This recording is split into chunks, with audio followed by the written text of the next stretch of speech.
Last December, I played Fortnite for the very first time. I know. It was during my annual trip to see the boys and watch the Game Awards, aka the Keeleys. This particular trip happened to line up with Epic's introduction of the Rocket League Racing Music Festival and LEGO Survival Modes. They were all hyped, and I was sucked into finally trying one of the world's biggest video games. I was hooked, surely and swiftly. Thanks to the power of crossplay, we were scattered throughout the tiny apartment playing on a PC, 2 Switches, and a PS5. It reminded me of my Halo 2 LAN party days. And it wasn't long until I was, unironically, uttering the phrase, "Where we droppin', boys?" And just how amazing is that drop? Skydiving out of the battle bus, after thanking the bus driver, of course, down to a chaotic island that changes up every few months is one of Fortnite's best mechanics. You might not think it, but the drop is a lot more than just falling down to the island. The "where we droppin' mechanic is made up of 3 key parts. There's the rush. As soon as you jump out of the bus, you can dive bomb straight down at exhilarating speed. Seeing other opponents glide alongside you gets the blood pumping as you race to touchdown first, scavenge supplies, and not die first. The scope. From the skies, you take in the totality of the island. From the battle bus's path, you look at the map and landmass below. With the map changing in some way each season, there is a fresh sense of discovery as you drop over and over and over. The agency. You pick where to land. The spawn location is not predetermined. You have the agency to pick what you believe is the optimal or sweatiest landing spot. Will you land in an isolated location and slink around for supplies, or land right in the most tense battle arena and go for immediate glory? All of this is conveyed in a singular mechanic that takes, maybe 30 seconds per match. It is a well-designed and tight mechanic that helps reinforce the addictive feedback loop that is a victory royale. Let's go!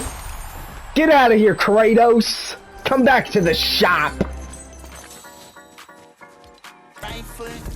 Really, where we droppin' is an age-old question. As a species, we have a history and fascination of exploring the phenomena of what goes up must come down. And if it falls down fast, that's even cooler. So of course, game designers would gravitate towards bringing this particular flight of fancy into our hands through a controller. Us gamers have been dropping from the sky for a long time. There's an undeniable hit of dopamine when we climb the mountain and glide our way down, or soar through the night sky ready to protect the city, or grapple, glide, and explode our way to destabilizing a dictator. The list just goes on and on. I think I got hooked on falling with the Assassin's Creed series Leap of Faith. I mean, come on, diving off of the highest tower into a pile of hay is a quintessential game mechanic. It's such a perfect little dopamine hit that makes you want to climb more towers, way more than just being able to fill out a map ever could. But Fortnite has all of these beat because of the combination of the rush, the scale, and the agency in a consistent and repeatable high-flying mechanic. I think a part of that is due to the live service multiplayer nature of the game. There's an inherent pursuit of replayability and positive feedback there, more so than any single-player game. That is, until Tears of the Kingdom stole the mechanic.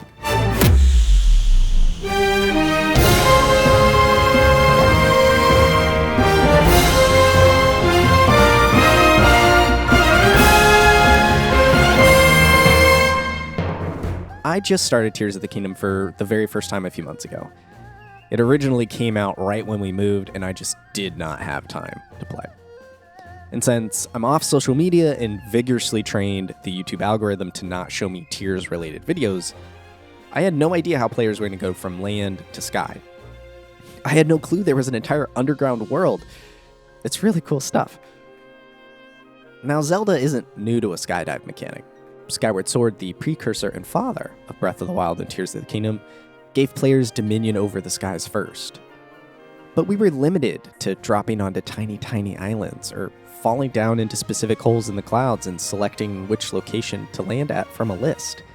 It wasn't a seamless world. It was masked by clouds and loading screens. The scope and agency just weren't there. In Tears of the Kingdom, from the very first jump off the Sky Island, it is the Fortnite dive. You get all 3 components. The sheer rush of falling down, the scope of Hyrule and all the quests that surely lie below, and the agency to go anywhere and follow your curiosity. And then you get it all again when you enter the depths. But how does Zelda keep you engaged with and in pursuit of the drop?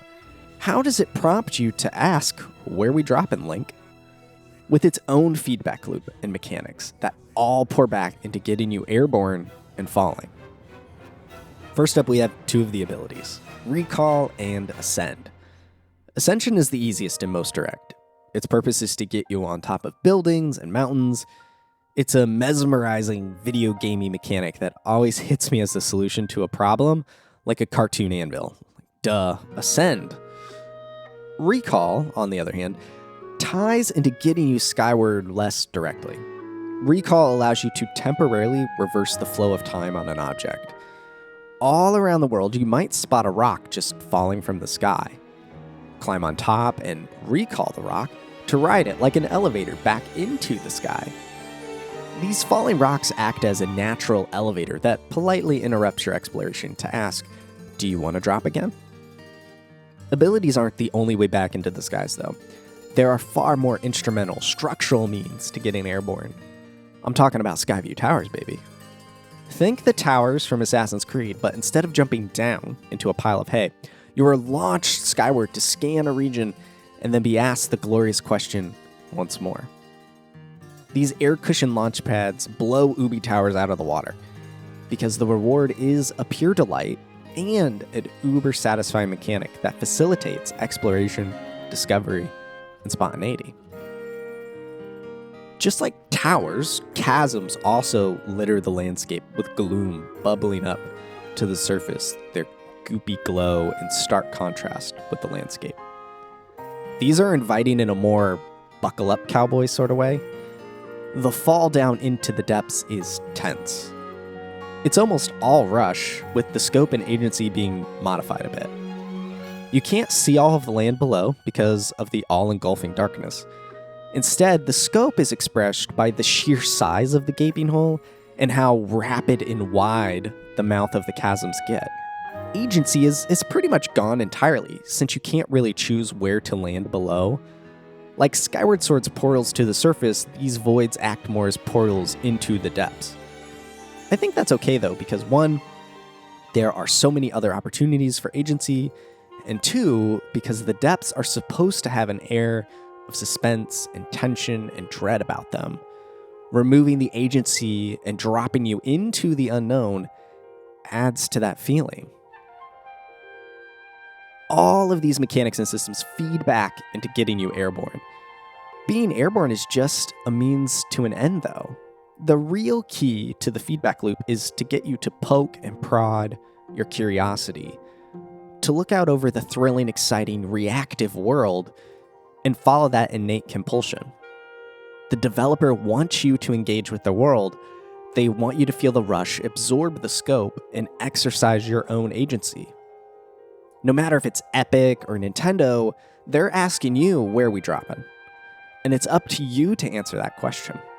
Whether the answer leads to surprise, hilarity, tension, caves, wonders, towers, dubs, or thrills, it is a question I am eager to answer again and again and again.